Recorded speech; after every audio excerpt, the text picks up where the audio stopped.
La cretina di casa, come si chiama? Tina, non me ne ricordo mai. Stampatevelo sulle pareti questo nome, Tina. Non me ne ricordo mai. Tina. Calmati, non agitare. Facciamo, mi agito, lo stabilimento se ne va in fiamme e mi metto a ballare la tarantella. Non è vero, ma ci credo. Non lo so perché mi è venuta sta cosa. Oggi volevo fare un video diverso. Tengo una cosa in testa che è una serie di cose che oramai sono passate per vere e non si può, cioè oramai parliamone, dai.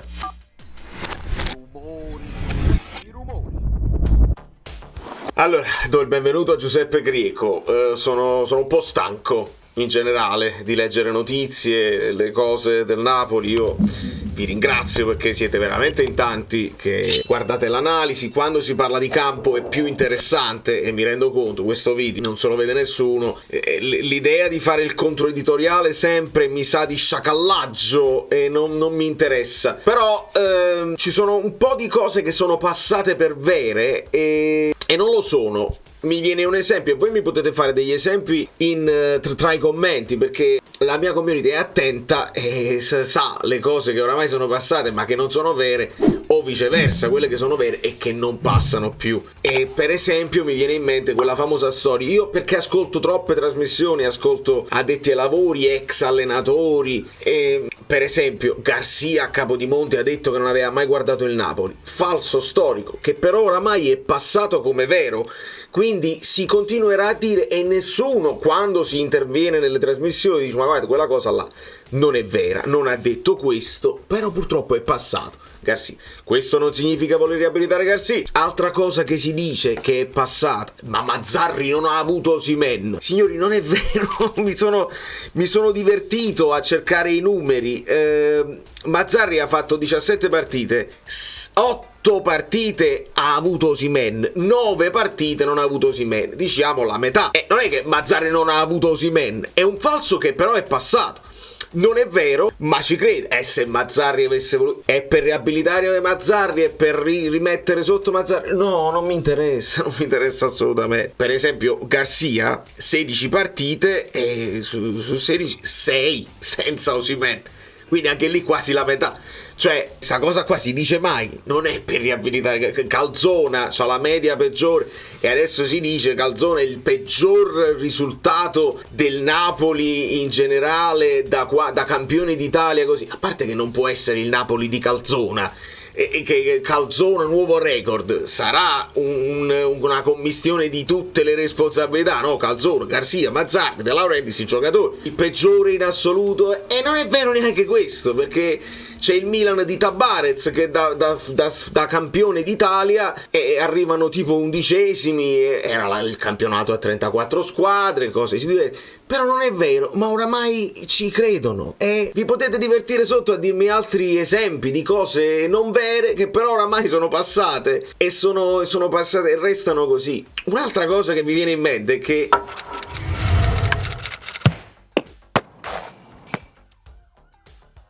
il Napoli è in silenzio stampa. Non è vero, noi ci vogliamo credere, ci dobbiamo credere perché Lombardo viene e dice siamo in silenzio stampa, chiediamo scusa. Ma non è vero, perché c'è intervista a Simeone fatta dal Napoli e Simeone parla. E c'è il Napoli chiama una nuova conferenza stampa giovedì perché dobbiamo parlare del ritiro a Di Maro un'altra volta. Tra l'altro nella vigilia di un'altra finale, perché ci hanno detto sono 11 finali, sono 12 sono finali, tutti finali, 10 prima finali, di una finale fai finali. la conferenza di Di Maro, no, fai la conferenza della partita, parli della partita, sarà importante la finale contro la Fiorentina, che poi, detto tra di noi, non sono finali perché la Fiorentina veramente tiene finali da giocare, ma per noi è quasi un dentro fuori. Se ti vuoi giocare quel barlume di possibilità con la Fiorentina veramente devi fare la partita della vita, non è vero, ma ci credo. E purtroppo sono tantissimi gli esempi che si possono fare. Oggi leggevo De Laurentiis ha rifiutato 900 milioni dall'America per la cosa. Non ci credo. Sarà vero? Se è vero non ci credo, perché sono chiacchiere che escono puntualmente quando il Napoli va male. E se un imprenditore deve vendere, tenete presente, che ne so, l'inventore di PayPal, che è Elon Musk, tra l'altro, no? Che inventò PayPal, eccetera, eccetera. Si vende quando stai al massimo della cosa e sei in espansione, non quando sei in bancarotta. Si vende quando stai bene, non quando va male. Quindi non avrebbe senso. Non ci credo, ma sarà vero. Quindi al contrario. Come idem la cosa che ho letto, che il Napoli avrebbe chiesto la sospensione, no, il rinvio della partita perché capita di venerdì 17. Bisogna a un certo punto tirare una linea. Arriva il momento in cui un tifoso deve tirare la linea e deve dire: questa cosa qua, anche se non la smentiscono, deve essere falsa per forza, perché non è possibile immaginare una cosa del genere. Non ci possiamo far ridere dietro. Io questa notizia qua volontariamente non l'ho voluta commentare perché non ci posso credere. Non ci credo. Esce e deve uscire come notizia falsa. Il Napoli evidentemente non ha nemmeno il tempo per smentire perché le dovrebbe smentire tante e non le può smentire tutte, e lo capisco. Il Napoli che chiede il rinvio non può essere. D'altra parte, segniamoci anche che la Fiorentina gioca adesso, che voi guardate questo video oppure lo guardate dopo, insomma, gioca di lunedì e ci deve affrontare di venerdì e gli impegni sono tantissimi, mentre il Napoli ha avuto molto più tempo a disposizione per riposarsi o per infortunarsi, perché un'altra cosa su cui non ci si può credere è che Lindstrom è infortunato, rendetevi conto. Non preoccupiamoci, è giusto per fare un pochino di cronaca in un video che non significa niente e che non si vedrà nessuno, grazie a quelli che se lo vedranno, perché è oramai uno sfogo, perché il racconto del Conte, Pioli, però Conte, però italiano, Conte, Gasperini,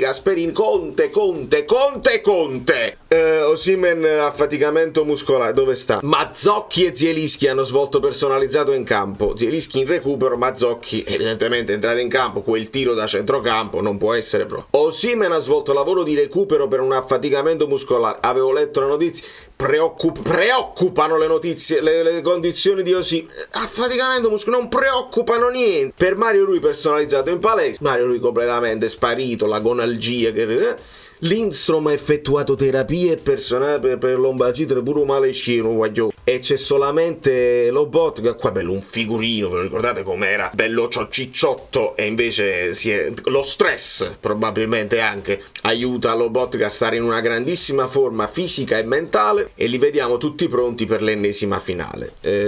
Non ho niente veramente da dirvi più. Guardatevi Italiano, che non sarà il nostro allenatore, come non lo sarà Pioli, non lo sarà Conte, non lo sarà nemmeno Gasperini. Deve uscire l'ultimo nome, un nome nuovo, nuovi nomi che improvvisamente in chiusura così, perché altrimenti vuol dire che il Napoli si sta divertendo a fare il giochino del gatto con il topo, che escono le notizie, ci vogliono far fare le brutte figure a quelli che ne parlano con certezza, quelli che cambiano idea una continuazione, i salti mortali, no, ma dice la percentuale, saliamo da 10 a 50, poi da 50 però può succedere sempre di tutto, e tocca a Chiavelli, però De Laurentiis ha deciso, Conte deve avere la notizia, l'ultima parola, però è De Laurentiis che ha lanciato le bozze di contratto a tutti quanti stanno firmando e poi lui sceglie a sorte. Non è vero, e non ci credo, perché non lo posso credere. Il Napoli deve avere già le idee molto chiare per l'anno prossimo, non è possibile che si stiano affidando al caso, che stiano aspettando, ci devono essere delle idee molto molto più fattibili, che non significa aspettare, perché il nostro destino, prima si doveva aspettare il nostro destino, capire se uno va in Champions si programma una cosa, se uno va in Europa League se ne programma una. Adesso il campionato è finito praticamente, mancano 2 finali importantissime, il Lecce ha fatto perché si è salvato, l'Udinese fa un boccone del Lecce giustamente, e non vorrei che si stia avverando quello che vi dicevo, tutte e due, Udinese e Sassuolo insieme, non le possiamo perdere. Non le possiamo perdere tutte e due, vediamo se riusciamo a salvarne uno, ma non vorrei che riusciamo a salvarne 2. Attenzione, non ho guardato nemmeno i calendari, non so niente. Non vorrei che una però è capace che si salva, e non vorrei che poi ricoinvolgiamo le altre 2 squadre tra Frosinone e da New York. Valerio Fluido è tutto, vi amo, vi voglio bene, vi bacio. Lo so, voi mi contattate e dite: ma questa cosa è possibile o non è possibile? Ci sono alcune cose su cui noi non possiamo derogare, alcune cose devono essere false, altrimenti è la fine.